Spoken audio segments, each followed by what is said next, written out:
सच्चिदानंद विग्रह अनादिरादिर गोविंद सर्व कारण कारण. So Gaur Govinda Maharaj tells us in the sweetness of Braj, he tells us that Krishna is this threefold bending form. Why?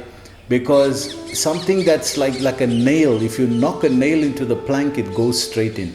But if you put a screw, because of the odd cylindrical shape of the screw, you can't just knock it. You got to screw it in with a screwdriver. And then to take that out is not the same as how you take that out a nail. So Krishna is this threefold bending form, because once he enters the heart, you can't take him out. This is Krishna. Once he goes in the heart, he can't come out. This is why Rupa Goswami says, don't go there to Keshigat where this Govinda is standing. Krishna, don't go there. If you got material desires, you got material aspirations, you want to merge liberation, don't go there. Because when you see that person and you get enchanted by Krishna, when that beauty, the enchantment of Krishna's beauty hits you, you will drop all these things. You will drop all these things. So if you want to hold on to them, better don't go there. So this is Krishna, because once he enters the heart, Premanjana Charita Bhakti Vilochanena, then completely he'll make the head spin. He will make your head spin, because the heart is enchanted. Once your heart is enchanted, what happens to these boys and girls? You see, you know what happens to them. Why? Because the heart is enchanted. So same with the devotee.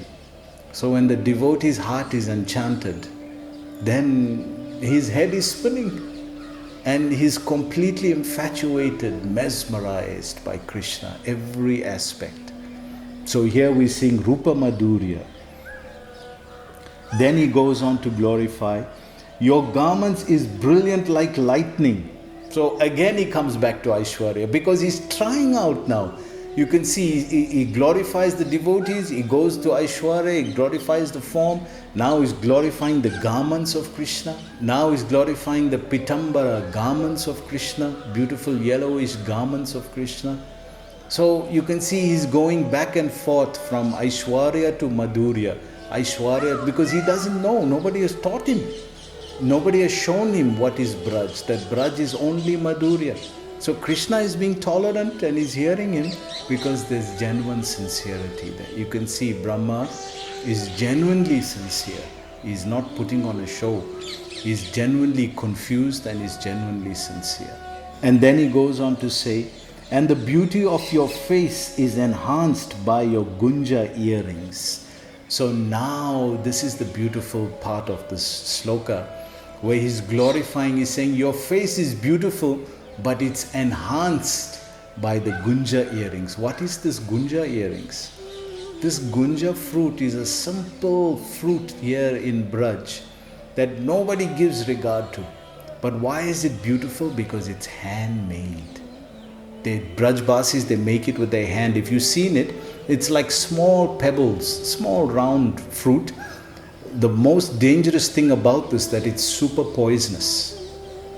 You get it in two colors. You get it in the reddish with a black spot on it, and you get it in the like a off-white tan color, off-white color. Two varieties in Braj. So they collect it very carefully, but it's very beautiful. Why? Because it's handmade. What is the thing with being handmade? There's love gone into it. It's not some golden ornament you put on your head. It's handmade. That means there's relationship. There's bhav there. So he's saying your face is so beautiful. Note, he also, Brahma, started from the feet coming up, the dhoti, then his body, then his face now. So this is how we take darshan of Krishna also in the temple. We start from the lotus feet, move up to the head. Even reading Bhagavatam, lotus feet of Krishna is canto 1, canto 2, and then move up. So this Gunja Mala, you can buy it in Vrindavan as well. But it's, you just, if you eat 2 or 3 of those Gunja Malas, that berries, Gunja berries, just 2 or 3 of those, enough to kill you. It's super poisonous. but it makes a beautiful ornament. And he's noticing this on Krishna's, because he's seeing, what are you decorated with? You decorated with these things that are found in the forest here, and you are the Supreme Lord. The Lord that I know is decorated with gold. So why these Gunja malas are so dear to Krishna? Because it's made by his devotee's hand, and therefore it has such special significance for him, better than any golden ornament, golden crown, golden earrings. He could have used gold, but this was made by his devotee. So this has more meaning to him. There's more bhav in that, and more sweetness in that. There's more sweetness in a forest garland of gunja berries than in a golden earring ornament. So Krishna in Vrindavan is all about sweetness, and Lord Brahma is learning this the hard way. So he goes on to say, and the peacock feather on your head. So finally we've come to the point of appreciating. We've seen now what he has. We've heard about his face, beautiful face. We heard about the gunja berry earrings. Now we're seeing on top of his head. What have you put above you now? That is the peacock feather. And Brahma is looking at this and saying, but that is a Muchi item. He's coming with his Muchi ideas to Vrindavan. And he's trying to repose that kind of understanding of the material world and Vaikuntha into Vrindavan. It's not working. So he's seeing, to him, this peacock feather is the feather of an animal. It's Muchi. The animal even dropped it down. That's why you picked it up. And it's on the floor. There's no achman. You didn't do achman, nothing for that peacock feather. And it's a dirty thing, feather, nails, hair. This is all like stool. It's rejected. But Krishna, what does he do with rejected things in Vrindavan? To you it's rejected. To Krishna he puts it even above him on his head. I remember, when we used to dress Krishna and Balaram in Vrindavan, then in the evenings we dressed them very light, just chadar and dhoti, and one simple garland. That's it. One necklace, that's it. No more jewelry than that. And then we'll put his beautiful crown, and on the crown we put the peacock feather. You cannot leave out the peacock feather. It's so important. But that simple dressing was even more attractive than the day dressing. We put so much of things, and of course that big garland, and we'll speak about that in a minute. What that garland that Krishna Balaram uses weighs about 5 kilos, maybe even more, of flowers. Vaijanti Mala it's called. So this peacock feather is so special. The peacock is a very special creature to Krishna. Even one Brajbasi showed me once that on the peacock feather, the name of Radha is written. On every peacock feather, if you look close enough, the name of Radha is written there in Hindi writing. In Hindi, the way they write Radha, so if you look carefully, you can see that same pattern is there on every single peacock feather. So even the peacocks are chanting the name of Radha in Vrindavan. What to speak of the rickshawalas? Whenever they Radhe Radhe, Radhe Radhe, they'll ask you to move out of the way. They don't say move out, move this, that. Everything is Radhe Radhe. So this peacock feather, so this peacock is a very special, one beautiful pastime that the Brajbasis tell. And I thought maybe because you didn't hear this one before, that the cowherd boys were playing, and the boys, they chase everything, right? They chase the cows, they chase the frogs, they chase the birds. So they were chasing the peacocks in the forest, and you can imagine that sight. And Krishna was chasing because the peacock runs in such a funny way. The peacock runs in such a funny way. He shapes his body like a missile. And it runs very low to the ground, and he's got this big poonch, big tail behind him, just like Govardhan, Punchari. Govardhan is in the shape of a peacock, So this big poonch tail behind him, and he's running low to the ground. He looked funny. So the cowherd boys, anything looks funny. Oh, that's their us. So they're teasing now. They're trying to copy this peacock and running like that. And Krishna is teasing them back. Just see, you can't even run like the peacock. Just see how foolish you are. You can't even imitate the peacock properly. So they were going back and forth like this. So they, oh Krishna, you're talking like that. Why don't you try? You try now and run like the peacock. So Krishna was running and the peacock is running this way and running that way. And he's chasing them. So eventually Krishna was thinking, I'm playing with the cowherd boys, but I would like to be with Radharani at this time. So how to leave the boys now and go? We have to make a plan. So what plan he made? He chased the peacock, and the peacock was Tadiya, was one with, it had the same mood, understood what would please Krishna. So it started to run, and Krishna started to chase. And Krishna chased it through the forest, eventually chased it all the way to Varshana. And when it came to Varshana, then he saw his beloved Srimati Radharani was waiting there. So he was so grateful to the peacock at that time that he took the peacock feather and placed it on his crown, his mukut. As a mukut mani, the crest jewel on Krishna's headgear, his mukut is a peacock feather, not any ornaments. So he was so grateful for the peacock for uniting Radha and Krishna at that time. So that story the Brajbasis tell. But we know there's so many other leelas with the peacock, that the peacock is also known for its dancing. So Krishna was also imitating the dancing movements of the peacock. But we'll leave that pastime for another time. So we know that the peacock is also known for its dancing. The peacock feather also, there's 7 different colors on the peacock feather. There's green, there's light green like avocado, there's a bit of yellowish, there's red, there's indigo, the bluish, deep blue color, there's black. So in total there's 7 colors on the peacock feather.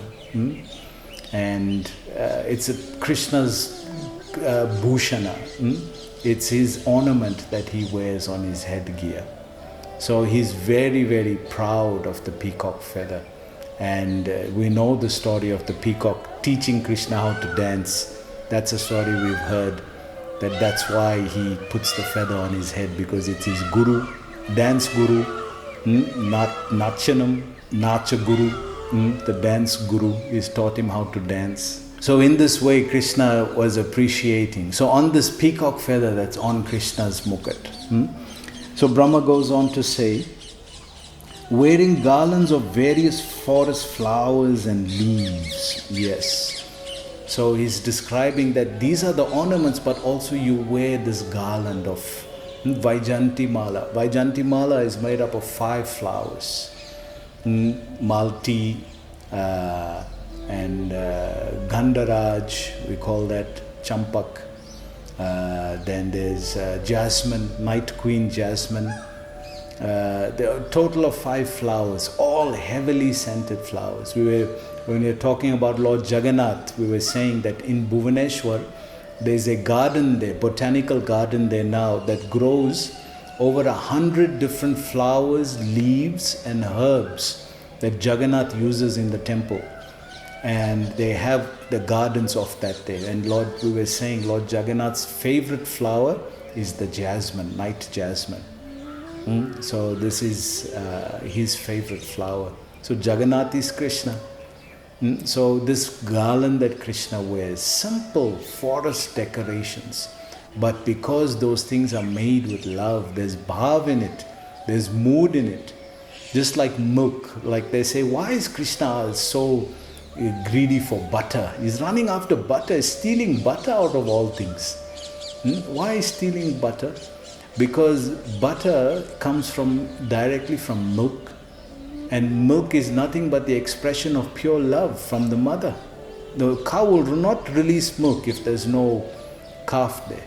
You'll see the Gwala will bring the calf first, then he'll take the calf away, then only a mother will release the milk. So from that prema, they churn that into yogurt. So it's condensed even further. And from yogurt, they churn it again into butter. So this is condensed even further. So it's love, liquid prem that is condensed. So that's why Krishna steals the butter. So we were saying about Krishna Balaram's garlands. These garlands weigh between 5 and 7 kilos each. Krishna's Vaijanti Bala that we would dress Krishna Balaram with every day. Huge garlands. And there's a whole team in Vrindavan under Govinda Mataji, a Russian devotee. What a wonderful Vaishnavi. You know, she's been serving so many years in Vrindavan very dedicatedly, and she's very respected amongst the community. And she and a team of devotees, they make these garlands for all the deities. But Krishna and Balaram's is huge, massive garlands. If you ever received a Maha garland from Vrindavan, you know the size of those garlands. They're huge. So, our Brahma here goes on to say, and equipped with a herding stick. So this is the other thing that the cowherd boys has, Krishna's bhushana, his ornaments. It's a lati. Lati is a stick that you find in the forest. But this is his possession. He keeps it so dear with him. And the gopis, they're always glorifying the flute. There's one chapter in Venu Geet like that. There is one chapter called Venu Geet, the glorification of the flute. That this flute, in Madhurya Ras, Krishna's lips is meant for us. But this flute is constantly on Krishna's lips. How fortunate is this flute? Just some stick with holes in it, no value at all. But to Krishna, it's his jeweled ornament. He keeps it with him on his right side. Left side, he keeps buffalo horn and this lati, this stick. He says here, a buffalo horn and a flute. So flute is also used for many things. Digging wells, he uses the flute for that. Calling gopis, he plays in Tir Kadamba. On the Tir Kadamba tree, Tir means to call. Calls the cows, calls the gopis.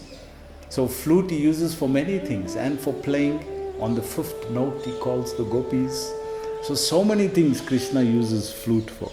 So Brahma goes on to say, you stand beautifully with a morsel of food in your hand. So this is the most amazing thing to Brahma, because Brahma is the original Brahman. And he's very particular about Sanskriti, culture. So he's seeing you keeping in the left hand is used to do other jobs. Now you keeping left hand, you keeping food in the left hand. We never teach anybody. Looks like Krishna never went to Bhakti Shastri class. He never learnt how to eat properly. He's putting food in the left hand. And what is you eating? This curd rice. So many times our Tamil devotees, our South Indian devotees, see what Krishna is eating? Curd rice. Therefore, that must be Balaji there. That form that is described by Brahma must be Balaji. Curd rice. In Tirupati, they serve Balaji like 3 types of rice that I know of. There's probably much more variety. Pushpana rice and all of that. But 3 main rices you get as Mahaprasad is curd rice. That's the yogurt and rice. And then you get, it's also called dahi rice. Dahi, yogurt and rice. Then you get a sweet rice which is made with gur. They mix gur with that rice. And then you get pongal rice, imli rice. So these 3 is normal prasad there. If you go Tirupati Darshan, you'll probably get one of those 3 there. These 3 types of rice. So our South Indian devotees say, hey, just see there, Balaji is there. Krishna got curd rice in his hand. They love the South Indian devotees. They love the yogurt rice, curd rice. So we finally come to the purport. Let's see what the purport has to say. In the previous chapter, Brahma, the creator of the universe, tried to bewilder the Supreme Personality of Godhead, Lord Krishna, by stealing his cowherd boyfriends and calves. But by a slight exhibition of Krishna's own mystic potency. See, slight exhibition is completely bewildered. Imagine if he gave the full exhibition, full kripa if he gave, what would have happened to Brahma? He would have got short-circuited. So he goes on to say, Brahma himself was completely bewildered, and now with great humility and devotion, he is offered his humble obeisances and prayers unto the Lord. So we definitely see, as much as I'm teasing and making jokes, but there is genuinely a lot of humility and devotion in what Brahma is trying to do. It's just that he doesn't know how to fit into Braj. He doesn't know what attracts that Krishna. And he's trying to, with whatever he knows about God, is not fitting in here in Vrindavan. But genuinely from his side, there's sincerity and devotion. Yayata mam prapadyante tam sitevam bhajamyaham. Krishna is saying, I will reward you accordingly. So Krishna is bhavagrahi janadana. He is appreciating Brahma's mood and is reciprocating with that mood. He can understand Brahma is genuine here, but he doesn't know how to fit in. So we'll have to try to help him. So he goes on to say, the word kavala in this verse refers to a morsel of rice mixed with yogurt that Krishna held in his left hand. According to Sanatana Goswami, the Lord held a cow-herding stick and a buffalo horn pressed under his left arm. So this buffalo horn as well, we would dress Krishna and Balaram with this every day. No matter what, he will have buffalo horn in the daytime. Shingar. For the Shingar darshan, main darshan in the morning, must put buffalo horn. And in the evening, we just put flute for Krishna. So this buffalo horn, sometimes the two Padiyatra bulls that passed on, that pulled Gaur-Nitai around the whole of India. So when they retired, they came to Vrindavan, and when they passed on, to honor those animals, who were great devotees of the Lord, we used their horns and we made it into ornaments for Krishna and Balaram to use. So their service continues even after their body has expired. So it goes on to say, and his flute was placed under his belt. So this is something we must put, is the flute. Somewhere on Krishna, usually on the right side of Krishna, his flute is there. Or in his hand, flute must be there. Must be there. He goes on to say, beautiful young Krishna, decorated with multicolored forest minerals, exhibited opulences far greater than those of Vaikuntha. Look at what is enchanting. These are all forest minerals, forest flowers, sticks, lati, buffalo horn. These are all things you can pick up on the forest floor. And this is the topmost ornaments, bhushanas that Krishna is using here to decorate himself. That's why the gopis even glorify Mother Bhumi to say Krishna is walking barefoot on you without shoes. Everywhere else he wears shoes, padukas. Krishna wears padukas in Vaikuntha, but here he is walking directly on you. We were talking about Akrura following the footprint of Krishna. So they're saying gopis are glorifying Bhumi and saying we want Krishna's lotus feet on our chest, and we are praying for Krishna's soft lotus feet, but you have Krishna's lotus feet all the time on your body. You are so fortunate. So just see how, although Krishna wants to hear the glories of his devotees, and that pleases him more than the Vedic mantras and prayers, but the devotees glorify other devotees. So this is the mood of Vrindavan. You're always glorifying other devotees. It's a very great lesson to learn. So he goes on to say, although Brahma had seen innumerable four-armed forms of the Lord, he now surrendered unto the lotus feet of the two-armed form of Krishna. So same thing happened with Arjuna. First he said the Shahasra Bhoj in 11th chapter Gita, 1,000-armed form, universal form. Then he said Chatur Bhoj, 4-armed form. Then he said Somya Rupa, 2-armed form. I want to see that Somya Rupa Krishna. So same now Brahma is seeing, he knows what 400 form. That's why he can't relate. For him that is God. That's why Krishna showed him that all the calves and the cowherd boys, all that 400 form that he can relate to.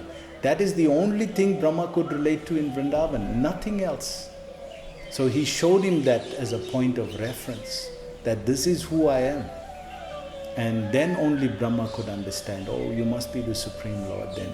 So he's surrendering to this two-armed feature of beauty, personified beauty. So he goes on to say, who appeared as the son of Nanda Maharaj. Brahma offered his prayers to that form. So he understood finally that this Nanda Maharaj's son Krishna, this is the Supreme Personality of Godhead, Brajendra Nandan Shah. So devotees, we finally come to the end of this verse. It has been a beautiful description, and from tomorrow we'll move on to verse number 2. So please join us again tomorrow, as we only have 4 days left in this beautiful glorification of Brahma Stuti and the Purushotam Maas. Purushotam Maas ki jai. Hare Krishna.